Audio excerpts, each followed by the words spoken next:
I'm really disgusted by what's happening in D.C. The blatant move toward autocracy, the attacks on federal employees, the gutting of essential government services.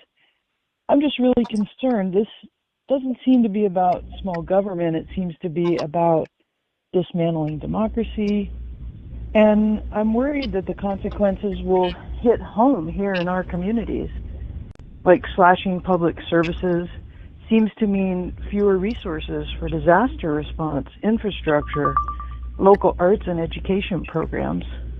I'm wondering what you're doing about this. The reckless influence of billionaires like Elon Musk over policy decisions seems to threaten not just democracy, but the well-being of everyday Californians.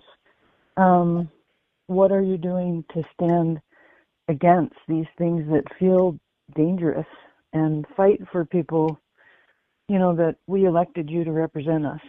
Well, thank you, ma'am, for the question. I can't say I agree with the way you've characterized everything, but I can tell that you're coming at this from a good place, that you care deeply about our country and about our community. And what I can tell you, and what I hope you'll agree with as well, where I think we can find some common ground, is that it's really important to protect our communities, to make sure that we get our fair share of federal support. You mentioned arts and education. I've been a huge advocate for arts education from the time I was in the legislature. We actually significantly expanded support for arts and education in the arts, and then for issues like disaster relief. I've been a strong advocate for making sure that California gets its share of funds, whether it's in Grizzly Flats, which is within my district, or the folks who have lost their homes in Los Angeles.